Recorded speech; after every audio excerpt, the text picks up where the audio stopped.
नमस्कार, स्वागत है आप सभी का। आज अपन दूसरे खंड की फर्स्ट यूनिट भारत का संविधान लेंगे, जिसमें अपना पहला चैप्टर है भारत के संविधान की विशेषताएं। तो सबसे पहले अपन पढ़े भारत के संविधान की विशेषताएं। उससे पहले अपन एक बार थोड़ा सा इस शब्द पर दृष्टि डालते हैं कि आखिर ये संविधान क्या है। कई बार आप लोगों ने सुना होगा संविधान के बारे में, रोज न्यूज़पेपर में एक आधी बार तो ये नाम आ ही जाता है, संविधान। तो आखिर क्या है ये संविधान? तो ये संविधान हर एक देश का होता है। तो संविधान है क्या? संविधान एक दस्तावेज है। संविधान एक ऐसा विलक्षण दस्तावेज है जो ये निर्धारित करता है कि किस प्रकार अपने देश की शासन व्यवस्था चलेगी, किस प्रकार प्रशासनिक व्यवस्थाएं चलेंगी। यानी कि संविधान एक ऐसा, अपन कहें कि मार्गदर्शक है। संविधान हमारे देश की आस्थाओं मूल्यों को प्रदर्शित करने वाला एक दस्तावेज है। तो संविधान क्या हुआ?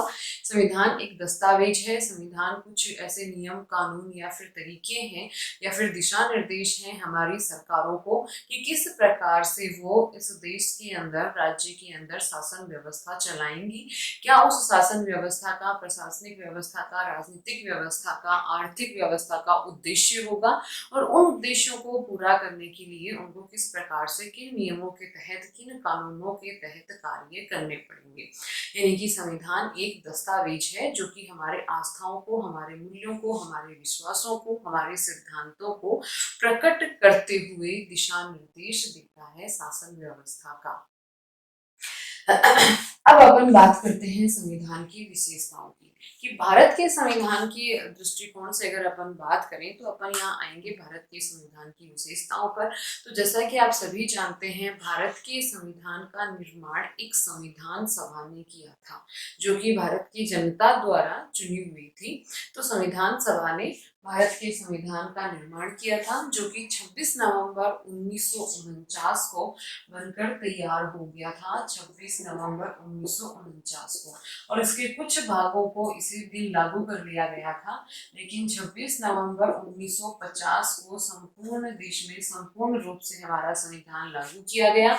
इसके पीछे वो जो लाहौर अधिवेशन वाला है, रावी नदी के तट पर जो स्वतंत्रता दिवस मनाने का निर्णय लिया था आने वाली 26 जनवरी 1930 को, तो उस दिन की ऐतिहासिकता को बरकरार रखने के लिए हमारे संविधान को 26 जनवरी 1950 को लागू किया गया। सॉरी, मैंने यहाँ गलत लिखा ना होगा, 26 जनवरी 1950 को लागू किया गया, जबकि बनकर ये तैयार हो गया था 26 नवंबर 1949 को, और कुछ भाग इसके उसी वक्त लागू हो गए थे। बनाया किसने था? जनता द्वारा चुनी हुई संविधान सभा ने इसको बनाया था। अब अपन बात करते हैं विशेषताओं की। तो सबसे पहली जो विशेषता हमारे भारतीय संविधान की है वो है विशाल संविधान। जी हाँ, विश्व के सबसे बड़े संविधानों में से एक है भारत का संविधान। अगर अपन बात करते हैं अमेरिका के संविधान की, तो उसमें केवल 7 अनुच्छेद हैं। अगर अपन बात करते हैं कनाडा के संविधान की, तो उसमें 147 अनुच्छेद हैं। अगर अपन बात करते हैं दक्षिणी अफ्रीका के संविधान की, तो उसमें 153 यानी कि 153 अनुच्छेद हैं। और इसी तरह ऐसे बहुत सारे देशों के संविधान हैं जिनके अनुच्छेदों का पता लगा सकते हैं। और इन सारे देशों के संदर्भ में अगर हम बात करें भारत की, तो भारत 22 भाग, 12 अनुसूचियां और 395 अनुच्छेदों के साथ विश्व का विशालतम संविधान है। यानी कि जहां अपन तुलना कर सकते हैं कहाँ 7 और कहाँ 395, तो भारतीय संविधान विश्व के विशालतम संविधानों में से एक संविधान है। विश्व का विशालतम संविधान है भारत। इतना बड़ा संविधान आज तक, अभी तक किसी देश का नहीं है। क्यों है? भारत का इतना बड़ा विशाल संविधान होने के कई कारण बताए जा सकते हैं। उसमें से जो पहला कारण है वो है भारत का भौगोलिक विस्तार, कि भारत का जो विशाल भौगोलिक विस्तार है, दूसरा विविधताओं से भरा देश है ये। तो यह भी एक कारण है कि भारत का संविधान विशाल है, क्योंकि भारत के जो, मतलब ये कहेंगे हर एक क्षेत्र के तहत, क्योंकि हम ये भी जानते हैं कि राज्यों का भी अलग कोई संविधान नहीं है, राज्यों के लिए भी कानून व्यवस्थाएं नियम सारे के सारे हमारे इसी एक संविधान में ही है। इतने बड़े विशाल भौगोलिक विस्तार वाले, विविधताओं से भरे भारत के लिए और सारे कानून बनाना अपने आप से भारत के संविधान को विशाल कर देता है।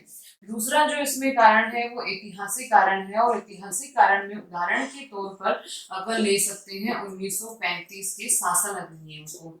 और 1935 का जो शासन अधिनियम था, उस अधिनियम का और बहुत सारा प्रभाव है भारत के संविधान पर। 1935 के अधिनियम की बहुत सारी विशेषताएं भारत के संविधान में शामिल की गई हैं, उसके बहुत सारे प्रावधान भारत के संविधान में शामिल किए गए हैं। तो उन भारत शासन अधिनियम का प्रभाव भी एक कारण है कि भारत का संविधान इतना विशाल है।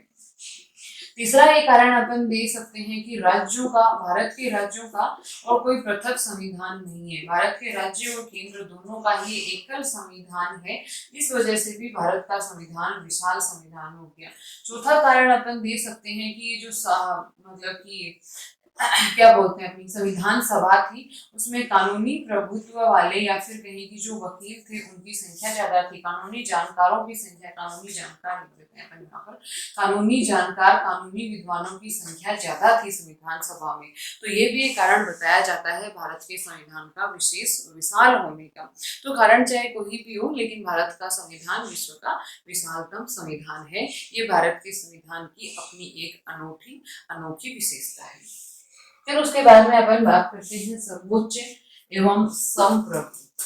सर्वोच्च का मतलब सबसे ऊपर, और संप्रभु का मतलब 11वीं क्लास में आपने पढ़ा होगा, एक चैप्टर आया था आपके संप्रभुता।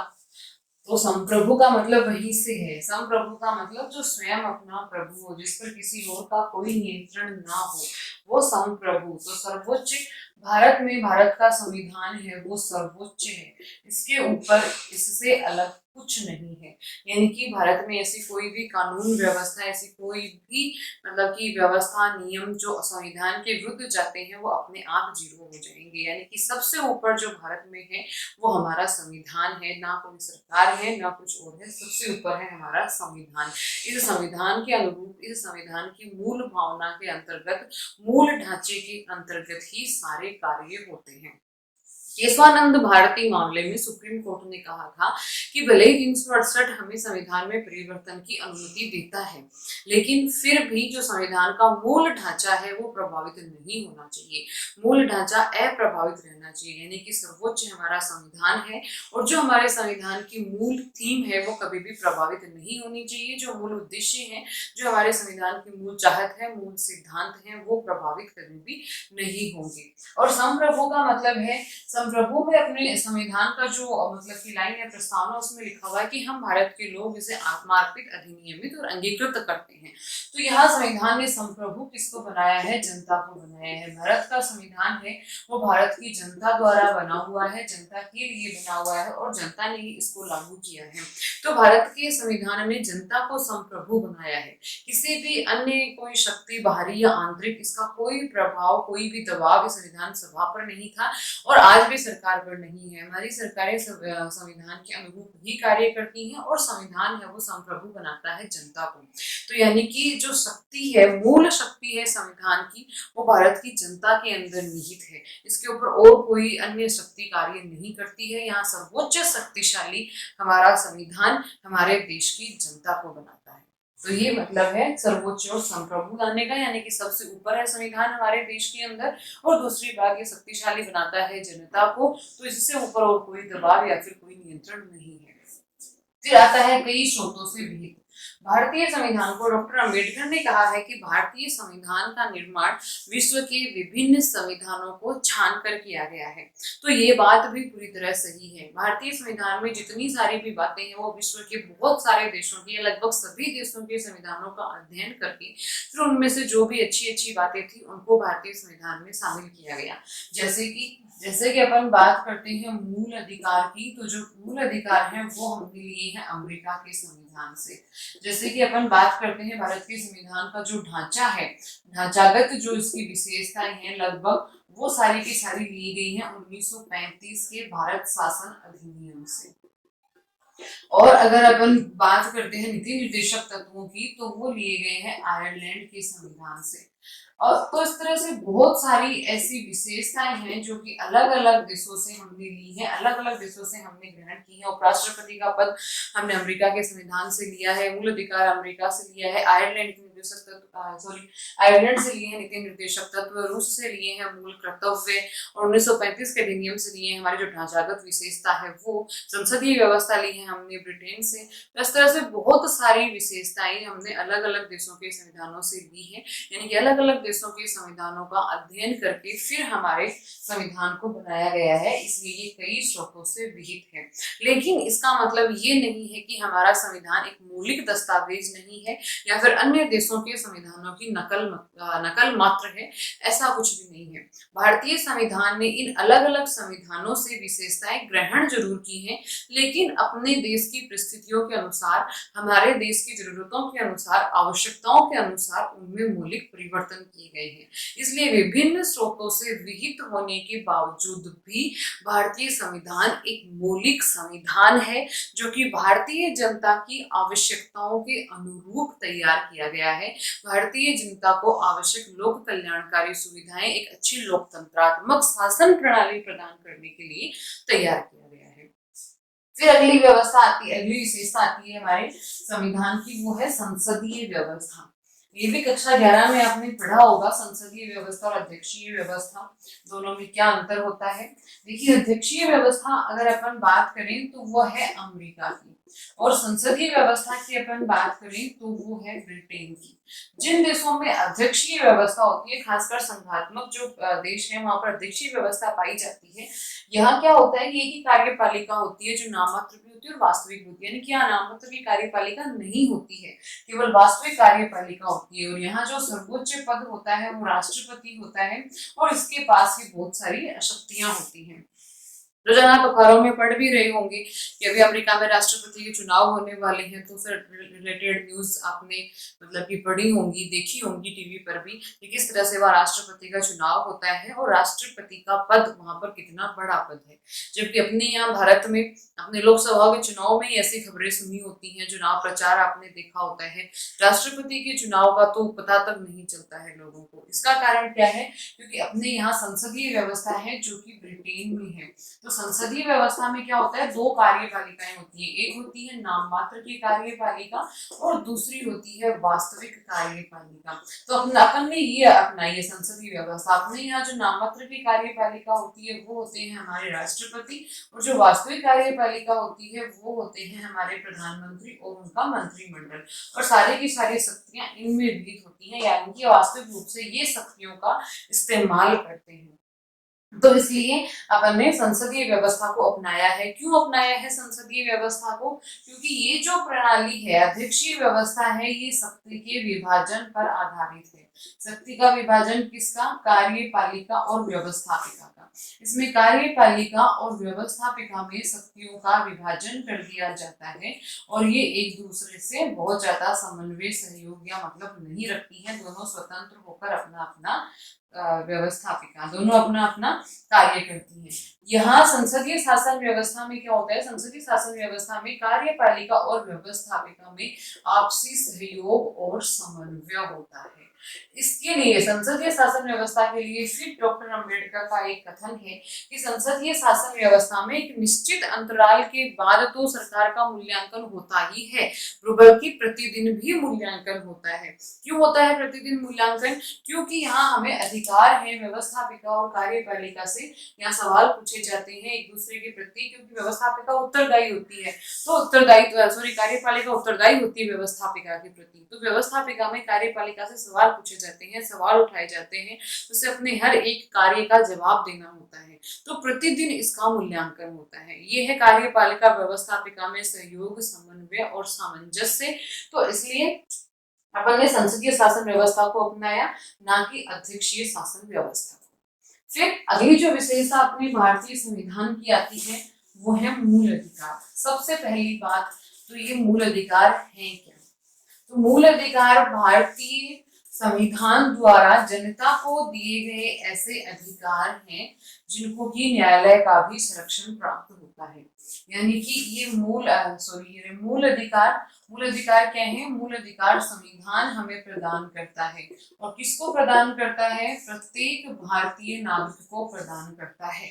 आप भारत के नागरिक हैं, आपके पास भारतीय नागरिकता है, ये होने मात्र से ही आप इन मूल अधिकारों के अधिकारी बन जाते हैं। और इन मूल अधिकारों से कोई भी आपको विलग नहीं कर सकता। ये अधिकार आपको हर हालत में प्राप्त होते हैं। और अगर कोई भी आपके मूल अधिकारों को छीनने का प्रयास करता है तो आप न्यायालय की शरण ले सकते हैं और न्यायालय आपके अधिकारों की रक्षा करता है।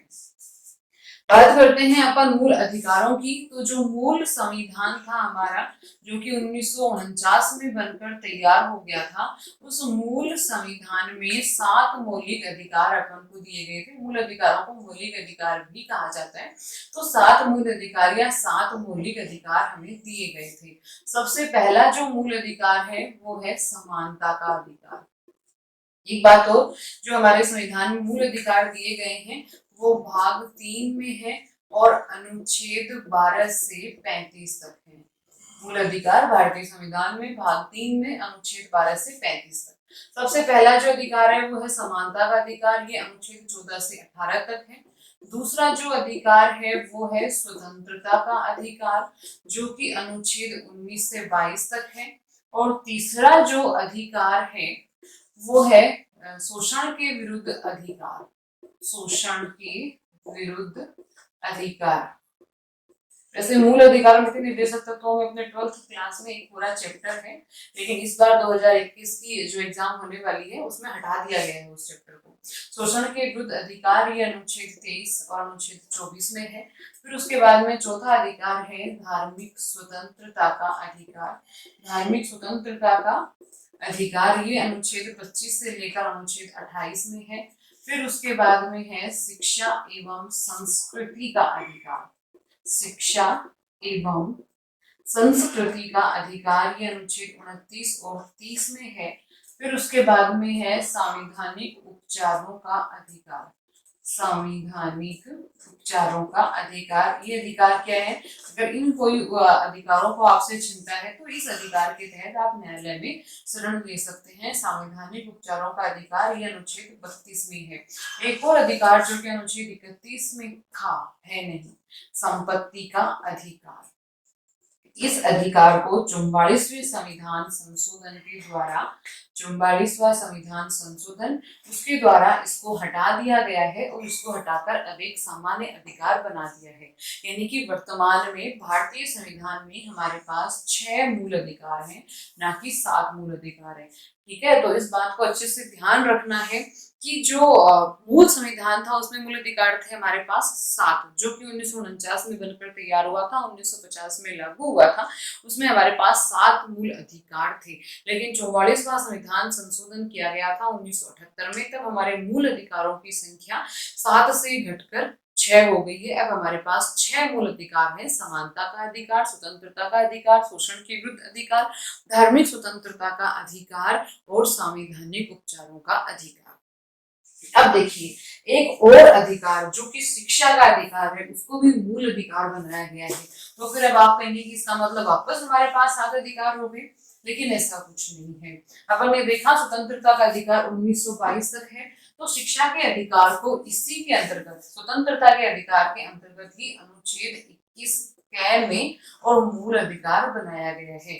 और ये शिक्षा का मूल अधिकार ये कहता है कि 6 से 14 वर्ष के बच्चों को शिक्षा दिलाना अनिवार्य है। ये उनका मूल अधिकार है, शिक्षा प्राप्त करना 6 से 14 आयु वर्ष के बच्चों को। तो अब ये भी शिक्षा का अधिकार में मूल अधिकार बन गया है, लेकिन अलग से मूल अधिकार नहीं बना है। वो स्वतंत्रता के मूल अधिकार के अंतर्गत ही अनुच्छेद 21 कै में मूल अधिकार बनाया गया है। अब अगली जो अपनी विशेषता है उस पर अपन चलते हैं, वो है मूल कर्तव्य। मूल कर्तव्य भारतीय संविधान भारतीय नागरिकों को देता है कि इनका पालन करना है भारतीय नागरिकों को। ये देखिए, मूल संविधान, जो मूल अधिकार है वो भी किसको मिल रहे हैं? मूल अधिकार भी जनता को प्राप्त हुए हैं और जो मूल कर्तव्य हैं वो भी जनता के लिए ही हैं।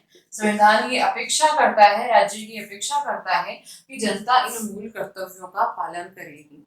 हालांकि इनका पालन ना करने पर किसी प्रकार के दंड की व्यवस्था नहीं है, लेकिन फिर भी भारतीय नागरिक होने के नाते हम सब का ये एक कर्तव्य बनता है, एक नैतिक दायित्व है कि हम अपने मूल कर्तव्यों का पालन करें। मूल कर्तव्यों में जैसे कि अपने संविधान का सम्मान करना है, हमारे राष्ट्रगान का, राष्ट्रध्वज का सम्मान करना है, सार्वजनिक संपत्तियों की रक्षा करनी है, भाईचारा बंधुत्व की भावना को बढ़ाना है। तो इस तरह की बहुत सारी बातें हैं जो कि मूल कर्तव्य में बताई गई है। अब अपन बात करते हैं मूल कर्तव्यों की। तो जो हमारा मूल संविधान था उसमें किसी प्रकार का कोई भी मूल कर्तव्य शामिल नहीं किया गया था, ये बात याद रखनी है। कई बार ये क्वेश्चन पूछा गया है कि जब मूल संविधान था उसमें कितने मूल कर्तव्य थे, तो उसका आंसर शून्य आएगा, शून्य। यानी कि जो मूल संविधान जो 1949 में बना था, 1950 में लागू हुआ था, उसमें एक भी मूल कर्तव्य नहीं था। तो फिर 42वां संविधान संशोधन किया गया था। 42वां संविधान संशोधन होता है 1976 में। इसको मिनी संविधान भी कहा जाता है, क्योंकि ऐसे संविधान संशोधन के तहत बहुत सारे परिवर्तन हमारे संविधान में किए गए थे। तो 42वां संविधान संशोधन 1976 में हुआ और तब मूल कर्तव्य जोड़े गए थे उस वक्त 1976 में। और तब भारतीय जनता के लिए 10 मूल कर्तव्य रखे गए थे। 10 मूल कर्तव्य थे कब? 42वें संविधान संशोधन के तहत। यानी कि मूल संविधान में एक भी मूल कर्तव्य नहीं था, 42वें संविधान संशोधन में 1976 में 10 मूल कर्तव्य हो गए और उसके बाद में 2002 में 86वां संविधान संशोधन पारित किया गया और अब मूल कर्तव्यों की संख्या हो गई है 11। यानी कि वर्तमान में कितने मूल कर्तव्य हैं? 11 मूल कर्तव्य हैं। और ये वाला जो 11वां मूल कर्तव्य जोड़ा गया है वो वही है जो मूल अधिकार हमने जोड़ा था। वो क्या है? वो है कि 6 से 14 आयु वर्ष के जो बच्चे हैं उनको अभिभावक और आवश्यक शिक्षा दिलवाएंगे। उनको शिक्षा दिलवाना हर एक अभिभावक का, माता पिता का कर्तव्य है। 6 से 14 आयु वर्ष के बच्चों को शिक्षा दिलवाना, तो ये 11वां मूल कर्तव्य है। अब देखिए मूल कर्तव्यों की अगर बात करें तो ये भाग 4 क में है और इनका अनुच्छेद है वो 51 के है। यानी कि भाग 4 क के अंतर्गत एक ही अनुच्छेद है 51 क, और उस 51 के अनुच्छेद के अंतर्गत हमारे 10 मूल कर्तव्य थे पहले और अब हो गए 11 मूल कर्तव्य। एक बात और ध्यान रखनी है, मूल कर्तव्य भी जनता के लिए हैं और मूल अधिकार भी जनता के लिए हैं, भारतीय नागरिकों के लिए हैं। अब अपन बात करते हैं, अगला जो विशेषता पर पहुंचते हैं वो है नीति निर्देशक तत्व। ये है राज्य के लिए हमारा संविधान। ये जो नीति निर्देशक तत्व शामिल किए गए हैं ये राज्यों को दिए जाने वाले मार्गदर्शन है, राज्यों का पथ प्रदर्शित करने वाले हैं। यानी कि नीति निर्देशक तत्व ये बताते हैं कि राज्य किस प्रकार से शासन करेंगे, किस प्रकार की व्यवस्था को अपनाएंगे, किस प्रकार के कानूनों को बनाएंगे। तो राज्यों को पथ प्रदर्शित करने वाले हैं नीति निर्देशक तत्व। जहां मूल अधिकार और मूल कर्तव्य नागरिकों के लिए थे, वहां नीति निर्देशक तत्व राज्यों के लिए हैं, तो सरकार के लिए है। राज्यों के लिए मतलब राज्य, अपनी राज्य सरकारें भी और केंद्र सरकार भी, दोनों के लिए नीति निर्देशक तत्व जो कि हमारी सरकारों का पथ प्रदर्शन करते हैं। अब बात करते हैं अपन नीति निर्देशक तत्वों का। ये भाग 4 में है, मूल अधिकार भाग 3 में, ये है भाग 4 में। इनका अनुच्छेद है अनुच्छेद 36 से अनुच्छेद 51 तक नीति निर्देशक तत्वों को शामिल किया गया है। सबसे इम्पोर्टेंट क्वेश्चन हमेशा पूछा जाता है, कभी पुराना नहीं होता, कहाँ से लिए गए हैं? आयरलैंड के संविधान से लिए गए हैं। और साइड में यहाँ बताना भूल गई थी, मूल अधिकार ये लिए गए हैं अमेरिका के संविधान से और ये लिए गए हैं आयरलैंड के संविधान से। कौन से? नीति निर्देशक तत्व। बहुत बार आया ये क्वेश्चन, नीति निर्देशक तत्व किस देश से शामिल किए गए हैं? तो आयरलैंड के संविधान से शामिल किए गए हैं और ये आदर्शवादी हैं, गांधीवादी हैं, कई मतलब के तत्वों में इनको शामिल किया गया है। और है क्या वास्तव में ये वास्तव में राज्य की सरकारों को पथ प्रदर्शित करने वाले हैं। लेकिन सबसे बड़ी बात जो कि मूल अधिकारों से इनको अलग करती है वो ये है कि ये न्यायालय में वाद योग्य नहीं है। यानी कि अगर कोई सरकार नीति निर्देशक तत्वों के तहत शासन नहीं चला रही है तो अपन उसके विरुद्ध जाकर न्यायालय में परिवाद दायर नहीं कर सकते हैं, न्यायालय में नहीं जा सकते हैं। जबकि मूल अधिकार के मामले में अपन जा सकते हैं। जो अपने को 6 मूल अधिकार प्राप्त हुए उनमें से अगर कोई अधिकार अपना नहीं मिलता है अपन को, या कोई उसको कम करने की कोशिश करता है, चाहे वो कोई भी क्यों ना हो, सरकार ही क्यों ना हो, तो अपन उसके विरुद्ध न्यायालय में जा सकते हैं। लेकिन नीति निर्देशक तत्व का अगर कोई राज्य या सरकार पालन नहीं करती है तो न्यायालय में नहीं जाया जा सकता। लेकिन ये बात है कि ये सरकारों का और नीति निर्देशक तत्वों का पालन करना नैतिक दायित्व भी है, और साथ में जो इनके साथ शक्ति है वो जनमत की शक्ति है। वही सरकार अच्छी मानी जाती है जो कि इन नीति निर्देशक तत्वों के अंतर्गत, इन तत्वों के अनुरूप शासन चला रही है। इसलिए जनमत की शक्ति इसके पीछे होती है और सरकारें प्रयास करती हैं कि इन तत्वों के अनुरूप वो अपनी शासन व्यवस्था चलाएं ताकि वो लोकप्रिय बनी रहे और आने वाले चुनाव में फिर से सत्ता प्राप्त कर सके। अब अगली विशेषता आती है व्यस्त मताधिकार। व्यस्त मताधिकार से तात्पर्य है बड़े होने पर, 18 वर्ष की आयु पूर्ण होने पर भारत के प्रत्येक नागरिक, उसमें किसी भी धर्म, जाति, भाषा, लिंग, क्षेत्र, किसी आधार पर किसी प्रकार का कोई भेदभाव नहीं है, केवल 18 वर्ष आयु पूर्ण करना आवश्यक है। तो 18 वर्ष की आयु पूर्ण करने पर प्रत्येक नागरिक को मत देने का अधिकार है, वोट देने का अधिकार है। लोकसभा, विधानसभा, ग्राम पंचायत, जो अपनी स्थानीय निकाय है, उन सब में जब भी कोई चुनाव होते हैं 18 वर्ष का नागरिक मत देने का अधिकार रखता है। पहले ये आयु 21 वर्ष थी, मूल संविधान में इसको 21 वर्ष निर्धारित किया गया था, लेकिन बाद में इसको घटाकर 18 वर्ष कर दिया गया। अगली विशेषता एकल नागरिकता। एकल नागरिकता का मतलब है एक ही नागरिकता। तो ये देखिए कि ये वर्ड क्यों आया। फिर अपन चलते हैं संघीय व्यवस्था वाले राज्यों में। संघीय व्यवस्था यानी कि जैसे कि अपना देश है, वहाँ केंद्र की अलग सरकार है, राज्यों की अलग सरकारें हैं, तो ऐसी व्यवस्था जहाँ पाई जाती है उसको संघीय व्यवस्था कहते हैं, यानी कि केंद्र की सरकार और राज्यों की अपनी अलग अलग सरकारें। ये अमेरिका में ऐसा है और अन्य भी देशों में है। तो जिन जिन देशों में संघीय शासन व्यवस्था है वहां पर दोहरी नागरिकता पाई जाती है, यानी कि एक तो केंद्र की सरकार होती है और दूसरी राज्य की सरकार होती है। लेकिन और वहाँ नहीं, सॉरी, संघीय जो व्यवस्था है वहां पर दो प्रकार की नागरिकता, एक केंद्र की नागरिकता और एक राज्य की नागरिकता। लेकिन भारत में ऐसा नहीं किया गया। भारत में केवल इकहरी और एक नागरिकता है और वो है भारतीय नागरिकता। कौन सी नागरिकता? भारतीय नागरिकता। केवल और केवल एक नागरिकता है। हमारे यहाँ राज्यों के लिए किसी प्रकार की कोई अलग नागरिकता नहीं है, और ये इसलिए किया गया संविधान निर्माताओं ने ताकि भारत की एकता को सुदृढ़ रखा जा सके। तो हमारे यहाँ निसंदेह संघीय व्यवस्था है, राज्यों की अलग सरकारें हैं, राज्य सरकारों के पास अपने अधिकार भी हैं, लेकिन फिर भी भारत में एक इकहरी एकल नागरिकता पाई जाती है, यानी कि प्रत्येक भारत के प्रत्येक नागरिक को एक ही नागरिकता प्राप्त है। हमारे पास हमारे राज्य की अन्य कोई नागरिकता नहीं है। और भारत के प्रत्येक राज्य के व्यक्ति को भारत के किसी भी राज्य में किसी भी क्षेत्र में घूमने की स्वतंत्रता है, रहने की स्वतंत्रता है, नौकरी करने की स्वतंत्रता है। वहां आप महाराष्ट्र में जाएंगे तो आपसे राजस्थान की नागरिकता नहीं मांगी जाएगी, फिर ये नहीं कहा जाएगा कि आप पहले महाराष्ट्र के नागरिक बनिए। आप भारत के नागरिक हैं और भारत में कहीं भी जाने के लिए, घूमने के लिए, रहने के लिए इतना पर्याप्त है।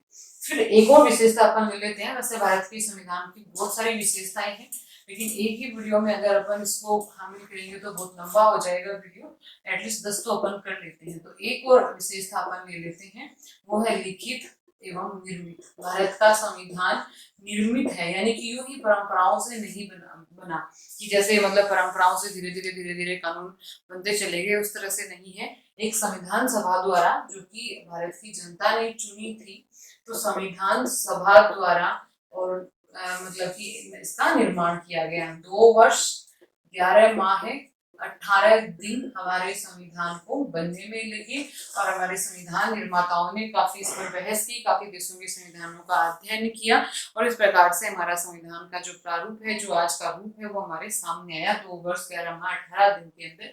तो ये निर्मित संविधान है। और दूसरा लिखित रूप में है, वो सब कुछ लिखा गया और लिखित रूप में हमारे सामने आज वो दस्तावेज है। तो ये भी भारत के संविधान की अपनी विशेषता है कि ये लिखित है और भारत की जनता द्वारा निर्मित है। धन्यवाद।